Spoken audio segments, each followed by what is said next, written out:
आज बारी है पतंग कविता की। और ये कविता लिखी है आलोक धनवा जी ने। असल में यह एक लंबी कविता है जिसके केवल तीसरे भाग को हमारी पाठ्यपुस्तक में शामिल किया गया है। पतंग के माध्यम से इस कविता में बाल सुलभ इच्छाओं और उमंगों का सुंदर चित्रण किया गया है। प्रकृति में आए परिवर्तन को अभिव्यक्त करने के लिए सुंदर बिंबों का प्रयोग किया गया है।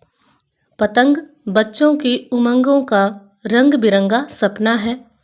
आसमान में उड़ती हुई पतंग ऊंचाइयों की वो हदें हैं जिन्हें बालमन छूना चाहता है और उसके पार जाना चाहता है।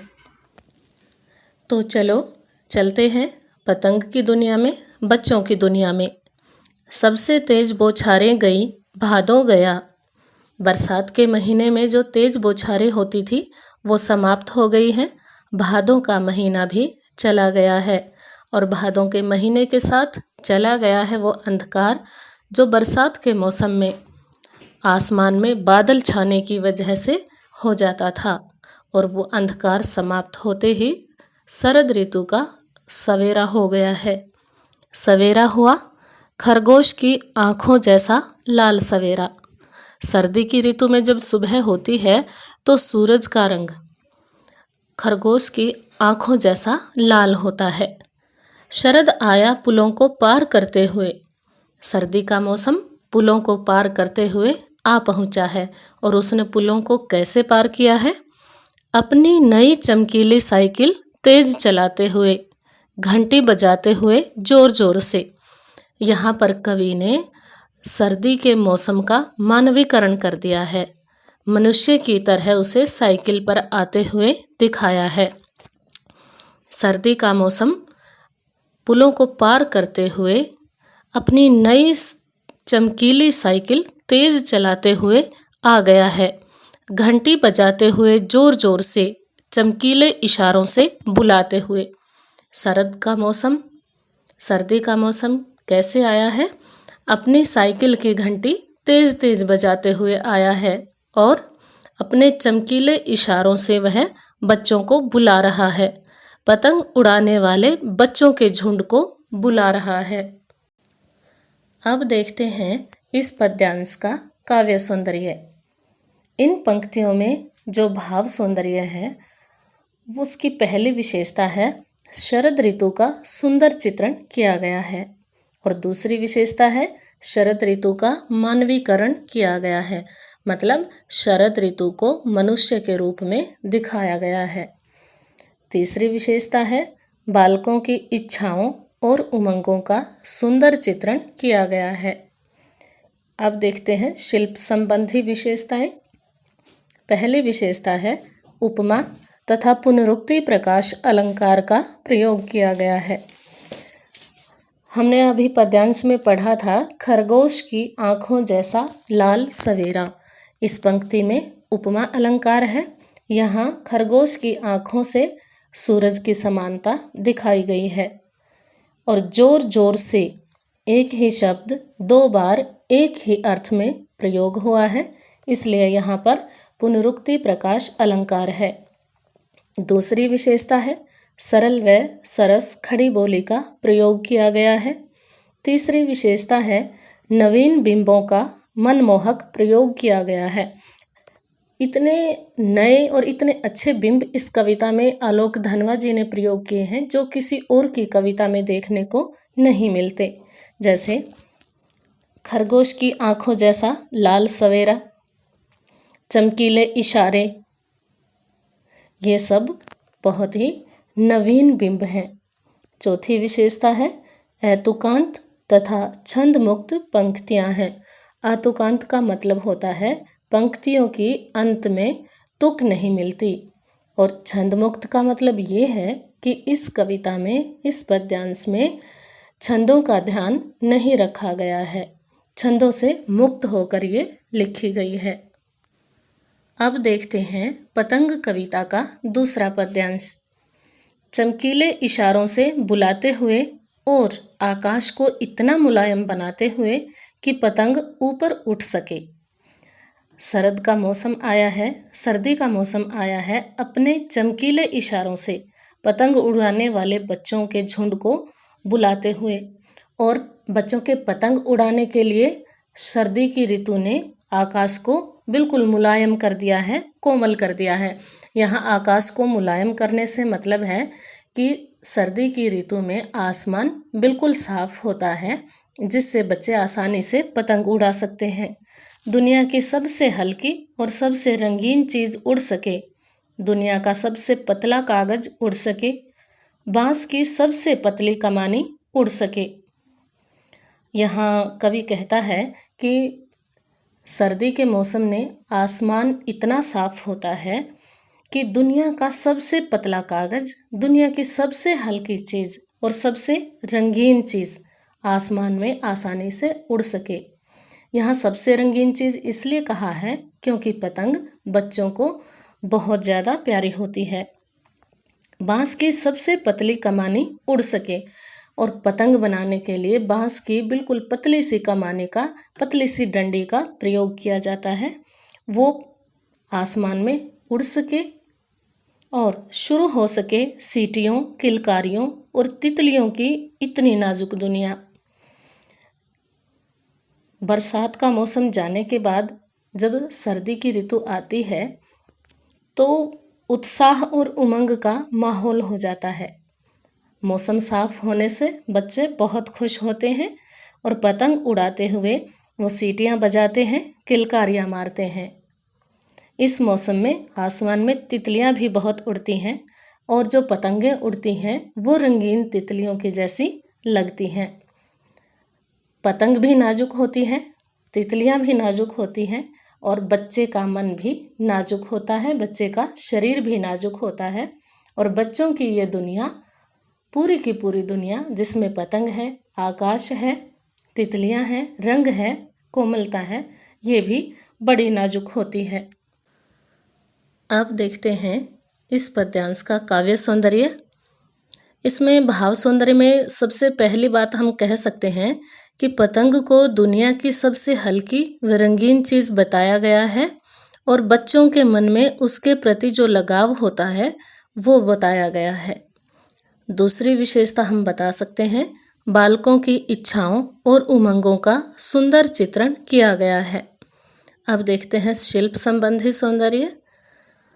पहला सौंदर्य है, भाषा भावों के अनुकूल है। जैसे भाव कवि के मन में है और जैसे भाव वो हमारे मन में लाना चाहते हैं, उसी के अनुसार भाषा का प्रयोग किया गया है। दूसरी विशेषता और तीसरी और चौथी विशेषता वही है जो पिछले पद्यांश की थी। सरल व सरस खड़ी बोली का प्रयोग, नवीन बिंबों का मनमोहक प्रयोग, ऐतुकांत और छंदमुक्त पंक्तियां हैं। अब देखते हैं तीसरे पद्यांश में आलोक धनवा जी ने क्या बताया है। जन्म के से ही वे अपने साथ लाते हैं कपास। यहाँ कवि का कहने का मतलब है कि जब बच्चे पैदा होते हैं तो जन्म से ही उनके साथ पैदा होती है उनकी कोमलता और लोच। मतलब बच्चे जन्म से ही कपास की तरह कोमल और लचकदार होते हैं। पृथ्वी घूमती हुई आती है उनके बेचैन पैरों के पास।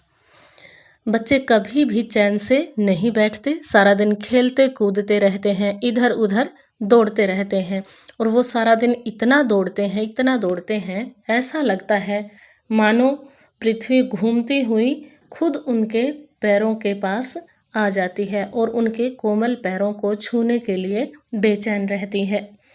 ऐसा लगता है मानो बच्चे अपने नन्हे कदमों से इस धरती का कोना कोना नाप डालेंगे। जब वे दौड़ते हैं बेसुध, छतों को भी नर्म बनाते हुए। जब बच्चे मस्त होकर तेज तेज दौड़ते हैं, भागते हैं, तो उन्हें छतें भी कठोर नहीं बल्कि नरम लगती हैं, दिशाओं को मृदंग की तरह बजाते हुए। मृदंग एक तरह का वाद्य यंत्र होता है जो ढोल के जैसा होता है, बड़ी ही मधुर आवाज निकालता है। दिशाओं को मृदंग की तरह बजाते हुए जब वे पेंग भरते हुए चले आते हैं। बच्चे जब छतों पर दौड़ते हैं तो उनकी कदमों की आहट से इतनी मधुर आवाज़ निकलती है जैसे मृदंग के बजने से सभी दिशाओं में मधुर आवाज़ फैल जाती है। और जब वे दौड़ते हैं तो ऐसा लगता है मानो वो झूले की पेंग बढ़ा रहे हों, पेंग भरते हुए चले आ रहे हों। अब देखते हैं इस पद्यांश का काव्य सौंदर्य। इस पद्यांश में केवल भाव सौंदर्य की जो पहली विशेषता है वही परिवर्तित हुई है, उसी में थोड़ा सा बदलाव है। बाकी का भाव सौंदर्य और शिल्प सौंदर्य पहले पद्यांश जैसा ज्यों का त्यों है। भाव सौंदर्य की पहली विशेषता में यहाँ हम लिख सकते हैं कि बच्चों की कोमलता और उनकी चंचलता का वर्णन किया गया है। अब करते हैं अगले पद्यांश का सरल अर्थ। डाल की तरह लचीले वेग से अक्सर छतों के खतरनाक किनारों तक। यहाँ कवि बता रहे हैं कि बच्चे जो हैं वो डाल की तरह लचीले होते हैं और वो पतंग उड़ाने में इतने मग्न हो जाते हैं, इतने मस्ती से दौड़ते फिरते हैं कि उन्हें पता भी नहीं चलता कब दौड़ते दौड़ते वो छतों के खतरनाक किनारों तक पहुंच जाते हैं। और इस समय उन्हें गिरने से वो खुद बचाते हैं, कोई और नहीं उन्हें बचाता है। उस समय गिरने से बचाता है उन्हें सिर्फ उनके ही रोमांचित शरीर का संगीत। उस समय उन्हें गिरने से कौन बचाता है?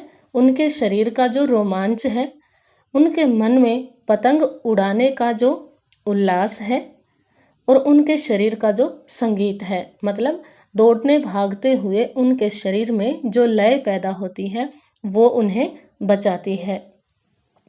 पतंगों की धड़कती ऊंचाइयां उन्हें थाम लेती हैं महज एक धागे के सहारे। यहाँ कवि का कहने का मतलब है कि पतंग और ज़्यादा ऊंची उड़ती चली जाती है और जिस डोर से वो पतंग थमी हुई है, बंधी हुई है, उसी डोर से, उसी एक पतले धागे से वो बच्चे संतुलित रहते हैं, गिरते नहीं हैं और वो धागा उन्हें थामे रखता है, खतरनाक छतों के किनारों से गिरने नहीं देता। इन पंक्तियों का काव्य सौंदर्य अगर हम देखें तो इसमें भी भाव सौंदर्य की केवल जो पहली पंक्ति है उसी में बदलाव है। बाकी का भाव सौंदर्य और शिल्प सौंदर्य पहले वाला है। पहली पंक्ति में हम कह सकते हैं कि बच्चों की कोमलता और उनकी निडरता का वर्णन किया गया है। आइए अब आगे देखते हैं इस कविता का अंतिम पद्यांश। पतंगों के साथ साथ वे भी उड़ रहे हैं अपने रंध्रों के सहारे। रंध्र होता है रोम छिद्र। हमारी त्वचा पर जो छोटे छोटे छिद्र होते हैं, छेद होते हैं, जिनमें रोएं उगे होते हैं, उन्हें रंध्र कहा जाता है। तो जब बच्चे पतंग उड़ा रहे होते हैं तो उन्हें लगता है कि पतंग के साथ साथ जैसे वो खुद भी आसमान में उड़ रहे हों और उनके शरीर के जो रंध्र होते हैं, जो रोम छिद्र होते हैं, वो रोमांच के कारण खड़े हो जाते हैं। बिल्कुल रोएं शरीर पर खड़े हो जाते हैं रोमांचित होने के कारण और उन्हीं की लय के सहारे वो अपने आप को आकाश में पतंगों के साथ उड़ता हुआ महसूस करते हैं। अगर वे कभी गिरते हैं तो छतों के खतरनाक किनारों से और बच जाते हैं तब तो और भी निडर होकर सुनहले सूरज के सामने आते हैं। अगर कभी वो छतों के खतरनाक किनारों से गिर भी जाएं तो भी उनकी कोमलता और लचीलेपन के कारण थोड़ी बहुत चोट लग जाती है, ज़्यादा चोट नहीं लगती। और जब वो चोट लगने के बाद बच जाते हैं तो उनके मन में जो पहले थोड़ा बहुत भय होता है वो भी समाप्त हो जाता है। वो पहले से ज़्यादा निडर और ज़्यादा साहसी हो जाते हैं और फिर से वो सुनहरे सूरज के सामने आते हैं। मतलब अगली सुबह वो फिर से छतों पर निकलते हैं पतंग उड़ाने के लिए। पृथ्वी और भी तेज घूमती हुई आती है उनके बेचैन पैरों के पास। फिर ऐसे लगता है जैसे उनके कदमों की गति और भी तेज हो गई है। वो और तेज दौड़ने लगते हैं। ऐसा लगता है जैसे पृथ्वी भी और ज़्यादा तेज गति से उनके बेचैन पैरों के पास आ पहुंची है, उनके कोमल मुलायम पैरों को छूने के लिए। इस अंतिम पद्यांश का काव्य सौंदर्य वही है जो इससे पहले के पद्यांश का था। तो ये थी हमारी कविता पतंग। उम्मीद है आपको अच्छे से समझ में आई होगी, बहुत अच्छी भी लगी होगी। और अगर अच्छी लगी हो, समझ में आई हो तो कमेंट ज़रूर करें। धन्यवाद।